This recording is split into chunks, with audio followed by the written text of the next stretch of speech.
Hi there, my name's David, and today I'm going to show you my process for doing a small basic animation of this little old spider lady. Now, I'm going to do this digitally using a software called Clip Studio Paint and with my graphic tablet on my computer. But this is something you can do at home with just a pencil and paper and a window just as well. If you're drawing along with pencil and paper, you can use an app on your tablet or your phone called Flip-a-Clip to photograph and play your animation back. So, with that stated, let's get started. First, I'm going to break her down into simple shapes. I've done out a quick rough here, but I'm going to start with her body as two basic circles. What I want her to do is that I want her to drop down, stay for a little while, and then I want to have her bounce back up in a loop.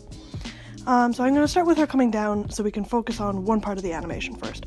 I'm going to start with the key poses. So these are the big key moments of our animation. For this, it's when she comes in, when she's in the middle of the screen, so let's start with those. I want her to feel kind of bouncy, so I'm going to squash and stretch her as she's moving. When she's falling in the air, she'll be stretched out as gravity pulls on her, and when she's pulled taut by her strength, she'll squash out to counteract it. That way she'll feel like a bouncy ball, which is just fun, it looks nicer.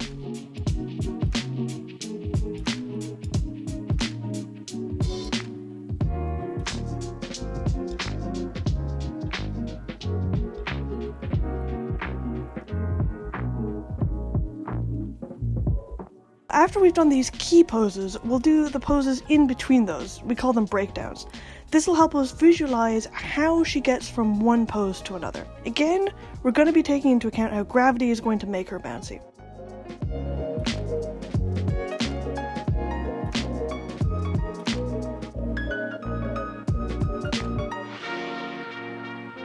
After that, we're going to fill in all the drawings in between.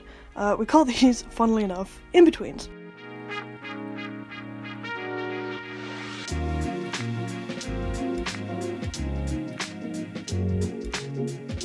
Now we have a good idea of what she looks like when she's bouncing in.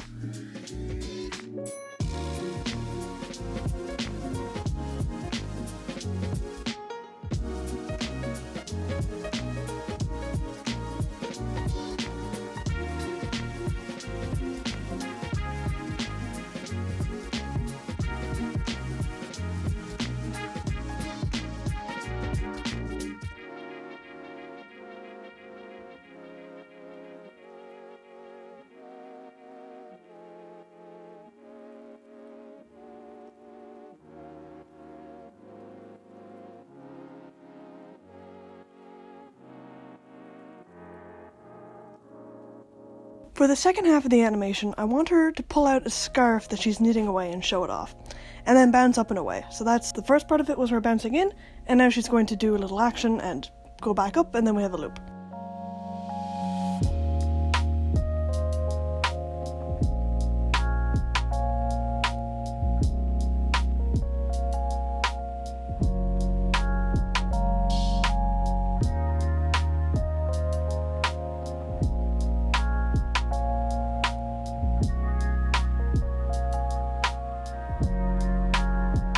And that's the bulk of our animation. As you can see, it's a lot simpler than you might think of it.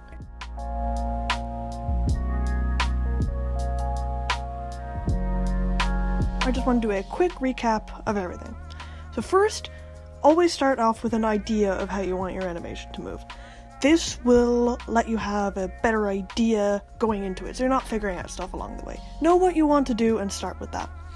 Next, break it into its simplest shapes so that you can focus on the movement. We did circles because a circle is easier than a whole body with the legs and hair and whatnot. Then, start by drawing your key poses. Once again, these are the most important parts of your movement, like the start, the end, and anything stand out as it goes. Then, do your breakdowns moving between these key poses so that you know how you're going to get from one to another. Then, fill in everything in between. After we've done the main movement, then you can add the extras. Focus on the main movement first, so that, you do one thing at a time. It's easier that way. And then you can clean it up, if you are so inclined. Animation can be very daunting sometimes. It's complicated. I won't pretend it's easy. I feel it very often that it's daunting. But everything difficult can always be broken down into more doable or understandable small parts. And then if you take those one step at a time, one piece at a time, you can build up into something more complicated.